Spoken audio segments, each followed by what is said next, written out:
नमस्कार, मैं हूँ एस्ट्रो वास्तु एक्सपर्ट सावी सिंह और मई के राशिफल के साथ आज हम फिर से हाजिर हैं। आज हम बात करने वाले हैं मीन राशि यानी कि पाइसियंस के लिए मई का महीना क्या कुछ खास लेकर आ रहा है। और मई का महीना आपकी राशि के स्वामी यानी कि देवगुरु बृहस्पति इस महीने में गोचर कर रहे हैं, ट्रांजिट कर रहे हैं, और वो भी अतिचारी मूवमेंट में आके ट्रांजिट कर रहे हैं। आपकी राशि में ऑलरेडी शनि और राहु जो है वो युति भी कर रहे हैं, और इसी के साथ राहु और केतु के महत्वपूर्ण ट्रांजिट्स जो हैं वो 18 मई को होने वाले हैं। और पूरा 18 महीने के लिए यानी कि 1.5 साल के समय के लिए ये ट्रांजिट्स का इम्पैक्ट जो है वो आपके जीवन में आपको देखने को मिलने वाला है।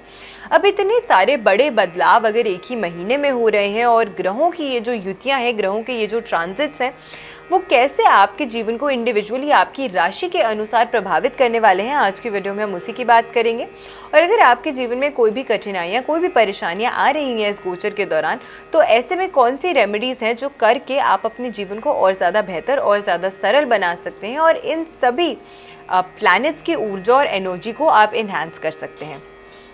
सबसे पहले मई महीने के ट्रांजिट को अगर हम समझते हैं तो सूर्य की अगर हम बात करें, जो आपके लिए लगन का कारक माना जाता है कालपुरुष की कुंडली के, और इसी के साथ आपकी आत्मा यानी कि सोल का कारक माना जाता है, ये आपके लिए आपकी अंदरूनी ऊर्जा का कारक माना जाता है।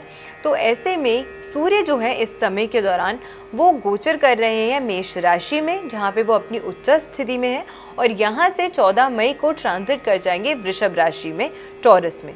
और आपकी राशि के लिए अगर हम स्पेसिफिकली बात करते हैं तो ये ट्रांजिट जो है वो आपकी कुंडली के सेकंड हाउस यानी कि आपके सेविंग्स के भाव को, आपकी हार्ड अर्नड इनकम के भाव को, आपके संचित धन के भाव को, और आपके लिए आपकी फैमिली, कुटुंब के सुख के भाव को जो है वो प्रभावित करते हैं।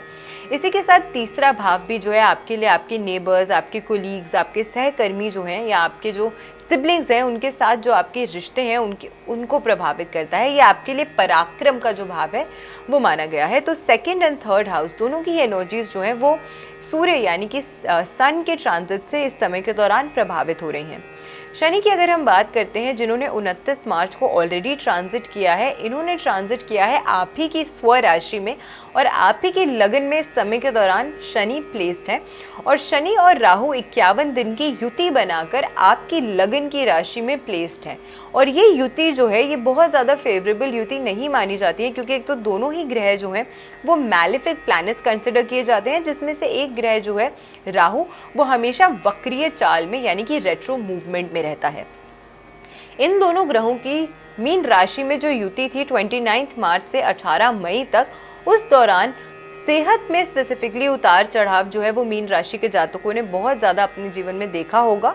तो ये जो समस्या आपको स्वास्थ्य से जुड़ी आ रही थी उसमें थोड़ा सा रिलीफ आपको देखने को मिल सकता है जब राहु जो है वो मीन राशि से रेट्रो मूवमेंट में ट्रांजिट कर जाएंगे एक्वेरियस यानी कि कुंभ राशि में। और कुंभ राशि में जब ट्रांजिट करेंगे ये, तो आपकी कुंडली के 12वें भाव को राहु जो है वो प्रभावित करने लग जाएंगे। इसी के साथ राहु के 180 डिग्री ऑपोजिट एक्सिस में केतु ट्रांजिट करते हैं, जो आपके लिए आपकी कुंडली की अगर हम बात करें तो आपकी कुंडली के 6ठे भाव को प्रभावित करेंगे, क्योंकि ये कन्या राशि से सिंह राशि में गोचर करेंगे। इसी के साथ में अगर हम आपकी राशि के स्वामी की बात करते हैं, क्योंकि उनका गोचर मई महीने में वैसे ही सिर्फ आपके लिए ही नहीं सभी लोगों के लिए बहुत ज़्यादा महत्वपूर्ण है, लेकिन आपके लिए इसका जो इम्पैक्ट है वो और ज़्यादा विशेष हो जाता है, क्योंकि आपकी राशि के स्वामी है वो है देवगुरु बृहस्पति, जो 14 मई यानी कि 14 मई को ट्रांजिट करेंगे वृषभ राशि से मिथुन राशि में। तो वृषभ राशि से मिथुन राशि में ये जो गोचर होगा ये आपकी कुंडली के स्पेसिफिकली 4th हाउस को प्रभावित करने वाला है। चतुर्थ भाव जो है वो आपके लिए सुख सुविधा का भाव जो है वो माना गया है। तो ये गोचर भी कहीं ना कहीं आपके जीवन में संपत्ति को, आपके जीवन में मातृ सुख को, क्योंकि ये मदर के साथ आपके जो संबंध हैं, आपकी माँ के साथ आपके जो रिश्ते हैं, उनका भी भाव माना जाता है। तो उस एनर्जी को एक्टिवेट करता हुआ ये गोचर जो है वो नज़र आता है। मई का महीना आपके लिए थोड़ा सा उतार चढ़ाव वाला जो है वो रह सकता है। यहाँ पे स्वास्थ्य में अगर हम बात करें, सबसे पहले तो स्वास्थ्य में आपको थोड़े से सकारात्मक बदलाव जो है वो ज़रूर देखने को मिलेंगे, जैसे ही राहु और शनि जो है वो एक दूसरे से अलग हो जाएंगे। इसी के साथ पारिवारिक जीवन में अगर कुछ समस्याएं आ रही थी, परेशानियां आ रही थी, तो उसमें भी अब कहीं ना कहीं आपको थोड़ा सा रिलीफ जो है वो देखने को मिलेगा। करियर में, फाइनेंशियल फ्रंट में आपके प्रोफेशनल लाइफ में स्पेसिफिकली अगर हम बात करें तो कुछ चुनौतियों का सामना आपको इस गोचर के दौरान ज़रूर करना पड़ सकता है।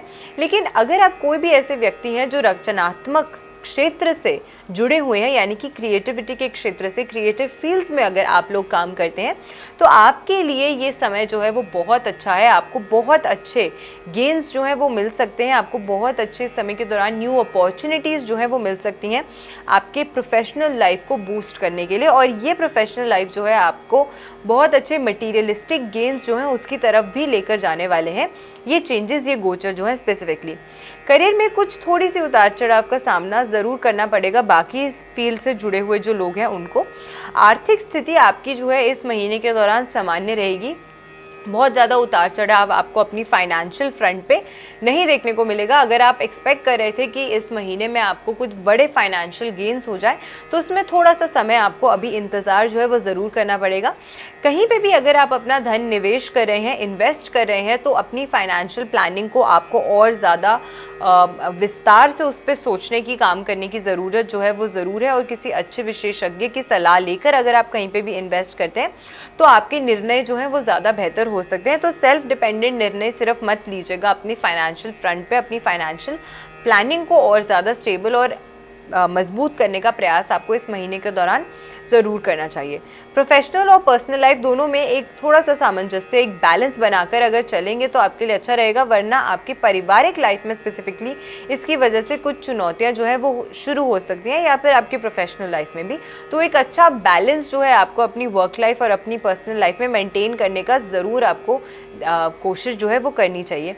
इस समय के दौरान आपके अंदर की जो ऊर्जा है, आपके खुद के मन की इच्छा ये होने वाली है कि आप कुछ ऐसे कार्य करें जो आपको सेल्फ इम्प्रूवमेंट, जिसमें आपको करने का एक अवसर मिले, अपनी खुद की पर्सनालिटी को ग्रूम करने का, अपनी खुद की पर्सनालिटी को डेवलप करने का, कुछ नई चीज़ें सीखने का, अपने मानसिक विकास में और वृद्धि, विस्तारता लाने के लिए कुछ अच्छे कार्य जो हैं वो आप इस महीने ज़रूर करने वाले हैं। आप कुछ अच्छी इस महीने के दौरान ऐसी चीज़ें करने वाले हैं जो आगे चल के आपके प्रोफेशनल और पर्सनल लाइफ दोनों में आपको बहुत ज़्यादा अच्छा लाभ जो है वो देने वाली है। और ये आपके लिए अपॉर्चुनिटीज़ के दरवाजे जो हैं ये खोल सकती हैं। तो अपनी पर्सनल ग्रोथ, अपनी सेल्फ इम्प्रूवमेंट पे, अपनी पर्सनल डेवलपमेंट पे इस समय के दौरान आप खास करके ख्याल जो है वो ज़रूर रखने वाले हैं।